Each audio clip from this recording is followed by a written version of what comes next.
We've now got episode 4 of The Mandalorian titled Sanctuary. But now, if you haven't seen this episode and you don't really want to get anything spoiled for you, this is going to be a full spoiler review. So if you kind of want to go into this completely fresh, I recommend you not watching this review just ahead of time. But you're always more than welcome to come back after watching the episode to watch this review. So with all that said, let's talk about the review. Spoiler warning.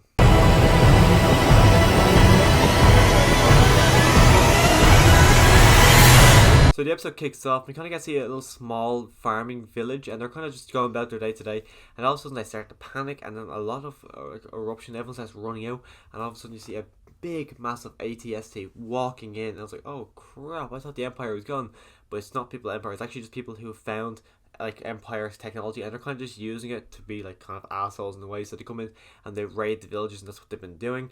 So they're kind of like, what do we do here? But as this whole scenario is playing out, you see the Mandalorian ship actually landing on this planet, and I thought that shot of just the ship landing on the planet, I thought that was absolutely gorgeous. I couldn't get over how good that ship, just the CGI and everything. I just thought that, I know I can't believe I'm going on about the landing of a ship. I just thought it was absolutely stunning. And the episode itself, it was directed by Bryce Dallas Howard, which I was kind of surprised by, because I only know her as an actress. I didn't know she's directing. This could be her directorial debut. I'm not really sure. And I was just kind of surprised to see her name as directing this episode. And a fun thing I actually kind of noticed, but the whole ATSD, the way it was kind of shot, in my opinion anyways, it kind of reminded me a bit of like a T-Rex, the way she kind of used it. And I assume she got that from her Jurassic Park days. So that's just my little insight. I just thought that the ATST felt a lot like a T-Rex. But then as you see the Mandalorian and Baby Yoda, they're walking around and they go into this bar. And seeing the Mandalorian as well as little Baby Yoda walking beside him, I just thought it was absolutely adorable, because he's so tiny and he's trying to keep up with the Mandalorian, but you can tell he's struggling just because he's got such tiny legs. But then they get into a bar and they're just kind of about to get food, and then the Mandalorian loans to someone. I think the character's name is Cara Dune. I'm pretty sure it's the actual other character in this series that's on the back of the Funko Pop box. But he goes, who is that? And she goes, oh, she just kind of showed up here a few days ago. And I was thinking, I hope this is one of those scenarios where it's just the character got there before them, and she's actually kind of either escaping the same, like she's escaping the same thing he's escaping, or if it's something just very similar but it's not. I'm kind of glad she was escaping something, but it had nothing to do with that kind of thing, which I always prefer when they do that rather than them escaping the same thing. I'm like, how is that possible? How are they both escaping the same thing and they end up in the exact same place, especially in a galaxy so large? How does that happen? So I was kind of glad to see that they're nowhere, the stories don't connect whatsoever, which was a really big added bonus to me. But then it kind of, someone walks in front of the camera and she's there 1 minute, she's gone, and the Mandalorian's like, okay, she's gone. So he goes out looking for her, and then a fight happens outside between the two of them.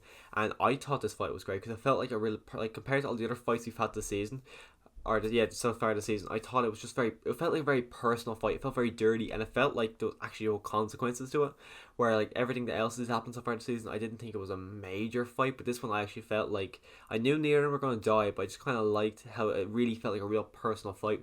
And the way it ended, I was very pleasantly surprised by. They have a gun to each other's face, and all you hear is like a little slurp. I'm like, what the hell is that? And it pans out, and it's just a little Baby Yoda sitting there holding a little drink. I'm like, oh my god, he is just adorable. I love Baby Yoda. And then after this whole situation, the Mandalorian and Baby Yoda make their way back to the ship, and as they're kind of packing up to leave, these two men come up and they're like asking him for help, like, oh, you're Mandalorian, we'll pay you, we need your help here. So he kind of says okay, and he goes back to the village that was actually from the very start of this episode, which I didn't know how it was going to connect, but it connected in that way. And he also picks up that woman Cara Dune on the way, and they go there and they're in there to protect him, and they're kind of just going about, and all of a sudden a raid, it's about to happen. No, the raid's not about to happen. Sorry, they see tracks in the ground. Like, what is that? And they go, oh my god, that's an ATST. And like, oh, he goes, they both start panicking, which is fair enough because they are massive things. He goes, you never told us this. We never agreed to this. Why we just chunk something on?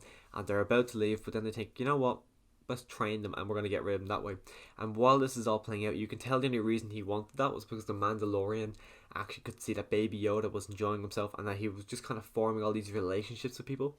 So you can tell by him he's strongly considering staying, especially because he's starting to kind of form some relationship with some woman who's part of the village. So you can tell it in his head, like he goes, will I just stay here and never leave with Baby Yoda? So the two of them, he's planning on staying, but then he's thinking, no, I can't. His life is not, he can't live here. It's not his life, but he's considering leaving Baby Yoda there. But anyways, they all start training, and they kind of form a well enough plan where the Mandalorian and Cara Dune, they actually break into where the whole base for this whole small group, and they kill everyone, and then the ATS team makes its way down to the village, and it's kind of going about like they're kind of waiting for him to step, and as soon as he steps, it's going to happen. But it's one of those scenarios where like he stops right in front of where they need him to keep going, and it kind of plays off for a little bit like, oh, is he going to keep going? Is he going to keep going? And it's eventually going to happen, but you're waiting like, who's going to be able to push it over? How is this going to happen? And eventually it does happen, and they do win this part. And then the Mandalorian and Cara Dune are about to move on. They're going to leave Baby Yoda there because they realize like, we don't belong here, but he does. Maybe we should leave him here. But then someone who I actually said in this scenario, I said, oh, thank God Baby Yoda survived, because for a minute there I thought, I don't know how he's going to get out of this. Unless he's a bad shot, I don't know how he's going to get out. And you hear a gunshot, and then it pans away straight away from Baby Yoda. I'm like, oh shit, did he get shot? And it turns out, no, Cara Dune was behind him, shot him, and the guy fell to the ground. I'm like, oh, thank God. I was so happy Baby Yoda didn't die. Even though I knew there was no way they were going to kill him. I just had that little bit of fear inside me that maybe they did just kill Baby Yoda, which I'm really, really glad they didn't. And the episode kind of finishes off where the whole village is kind of safe now because the ATST and that whole group is destroyed. Cara Dune is going off in her own way, as well as the Mandalorian is taking Baby Yoda. He's not going to keep him there just because people have found him there. It's not going to be safe for him or the village if he actually leaves him there. So he's going to take Baby Yoda with him on continuing on with his adventure. And when it comes to this episode, I think it's my favourite episode of the season. I wasn't expecting much from it just because like it's an episode 4. I was expecting this kind of being kind of set up. When you think about it, episode 2 was set up, and a lot of people would consider this episode filler just because it's kind of one of those episodes kind of very similar to episode 2 where it doesn't feel like it's moving the plot along, and it just kind of feels like it's just a one-time little story that probably won't be referenced back, which is my big thing about episode 2. I don't think episode 2, even I said in my review, I think it might come back, but at this stage I don't really know if it will come back.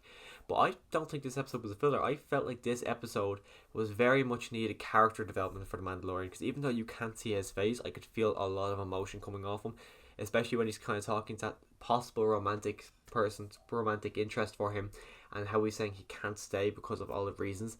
But I actually felt the emotion coming off it. Even though we can't see his face, we don't know what he's doing. Like, he could be giving a big grin for all we know, but he's just, the emotion coming off him, I just felt it so much. As well, you can feel a real father-son relationship building between him and Baby Yoda. Even though it might not be a father-son relationship, like they could move off, I just feel like they got a very strong bond, even though like Baby Yoda's not talking to him and you can't see any emotion from the Mandalorian. I just feel like there's a very strong relationship between them. When it comes to the Mandalorian episode 4, I think this is probably the best episode of the season, and it's probably the best by a good bit because there's a lot of character development. The action, I think, was maybe possibly the best we've had this season as well. We got a lot of Baby Yoda, which I can't never say is enough because I really enjoyed his character. I actually seen an interview the other day with Daisy Ridley, and she was saying, who's better, Baby Yoda or the Porg? And she went Baby Yoda, which is kind of the obvious choice because I thought the Porgs were okay, but they were a tiny bit annoying. Where Baby Yoda, I just find to be a completely adorable character, and I'm really looking forward to seeing how, if any way, this actually ties into episode 9. I don't know if it will or how it could, but I would like to see Baby Yoda pop in the movies. Maybe just because he'll only be about 80 at that stage, not even, I don't think. But I would like to see Baby Yoda pop up in the movie somehow, or even pop up inside of Obi-Wan Kenobi movie or TV show. If he survives, I assume he survives. I don't think he's going to die in this show. But if you've seen the episode, let me know your thoughts down below. Click the subscribe button so you can come back next week to see my episode 5 review. And as always, thanks for watching.